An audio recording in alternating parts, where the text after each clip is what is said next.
ahead now. Okay. I'd like to begin by go right ahead. And honor to my dean, Dr. Joanne Rowe, as well as Professor Dada and all the other conference organizers, including Ms. Raquel Bennett. Also want to give a special thanks to my good friend and colleague, Professor Greg Mayers, and his co-panelists for inviting me to give a brief talk on a problem with Black entrepreneurship.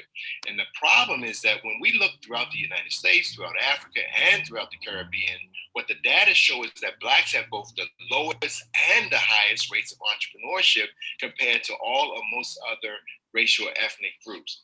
How in the world can Blacks have both the highest and the lowest? Well, with your indulgence, I'll begin with the bad and end with the good. So in terms of having the lowest rates, in the United States, only 4% of Blacks own businesses. Compared to other racial and ethnic groups, that number right there actually approaches 12 and goes on up to 20%. Blacks own only 2.6 million businesses. If they were on par with other groups, that number would be closer to 9 million. But out of these 2.6 million businesses, only 130,000 of them have at least one employee, which means that 95% of these businesses right here do not have a single employee. And their average yearly revenues are only $72,000. In Brooklyn, New York City, out of 300,000 businesses, only 63,000 were registered by Black owners. And out of those 63,000, only 2,000 of them had at least one employee.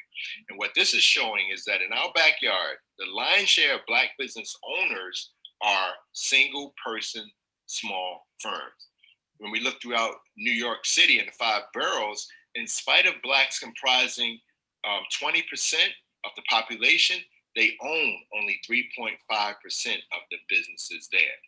Now, in terms of the highest rates, Blacks are extremely, they score high on entrepreneurial interests and activities. Blacks initiate new businesses nearly 3 times more than whites. Black women are extremely entrepreneurial and actively engaged, launching businesses at 6 times the national average.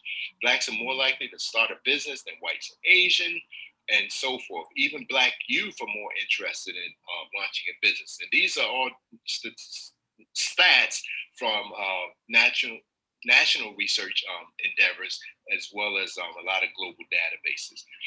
So, but in spite of all of this high interest and activity, Blacks remain underrepresented in entrepreneurship, and their businesses experience less success on various success metrics than others. Now, the literature gives lots of reasons why. And as many of you know, undercapitalization is a major reason, but there are other factors as well. One factor that we don't hear much about is the informal economy, which is the opposite of the formal economy. The informal economy, also called unregistered economy, underground economy, black market, that's where business transactions are not recorded, not taxed, not licensed, nor regulated. Some research shows that Blacks are more likely to operate businesses in the informal economy compared to other groups. And this contributes to them being under-captured in formal entrepreneurship, which means that 3.5% and that 4% is actually an understated statistic. Research literature also shows that Blacks, businesses that operate in the informal economy, they stay small. They're typically run by one person. They do not attract investment or debt funding, and they're most often born solely out of economic necessity. Now, there are many downsides to operating in the informal economy. We mentioned some. They're less likely to attract formal debt or equity financing, and the reason why is businesses that operate in the formal economy are an actual legal entity.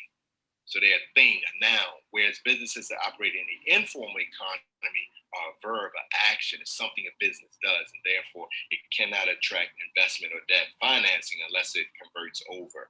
Also, the amount of tax revenues collected by city, state, and federal entities are lessened when businesses operate in the informal economy, as well as licensing, permits, and other fees that are collected. And then just to mention one last one, businesses that operate in the informal economy, that growth is stifled. So unless they convert over, they cannot later become a household name. There are many others. When we also look to the literature, maybe I should stop here, or Professor Mayers? Yes, this is perfect stop. Right Okay. here. Thank you.